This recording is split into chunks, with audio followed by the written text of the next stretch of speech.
শীতকালে তো বাজারে শাপলা ফুল কিনতে পাওয়া যায়, সেটা তো সবাই জানে। আর বাঙালিরা ম্যাক্সিমাম জনই শাপলা ফুল খায়।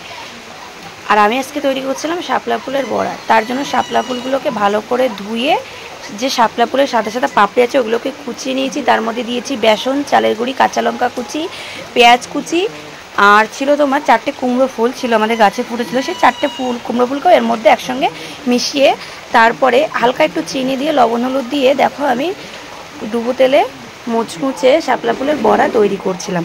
তো শাপলা ফুলের বড়া এর আগে কে কে খেয়েছো আর এভাবে করে কে কে খেয়েছো অবশ্যই কিন্তু কমেন্ট করবে। আর যদি কেউ না খেয়ে থাকো অবশ্যই কিন্তু শাপলা ফুলটাকে ভালো করে ধুয়ে পাপড়িগুলো ছাড়িয়ে ভালো করে কুচিয়ে তার মধ্যে যে যে উপকরণ বললাম, কি কি বললাম, কাঁচা লঙ্কা, পেঁয়াজ ইত্যাদি সব দিয়ে দেখো বড়াটা করে খেয়ে দেখবে।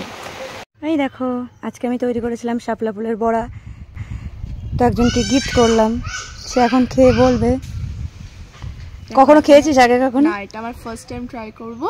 আর দেখি এখন খেয়ে কেমন লাগে সেটা রিভিউটা তোমাদের সাথে শেয়ার করব।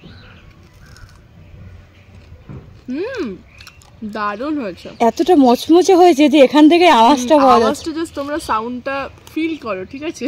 তোমরা তো আর ওই করতে খেতে পারছো না, কিন্তু না এটা তোমরা খেয়ে নিতে পারো। কিন্তু আমি একটা খেয়েছি, একটা রয়েছে, তোমরা খেয়ে নিও। ওকে, তো ডান, লাইক কমেন্ট শেয়ার। ভিডিওটাকে কিন্তু বেশি বেশি করে লাইক করবে, শেয়ার করবে, আর একটু বেশি বেশি করে ভালো ভালো করে কমেন্ট করে দেবে। আর তোমরা কারা কারা শাপলা ফুলের বড়া খেয়েছো অবশ্যই কিন্তু কমেন্টে জানাবে। তো টাটা। আমি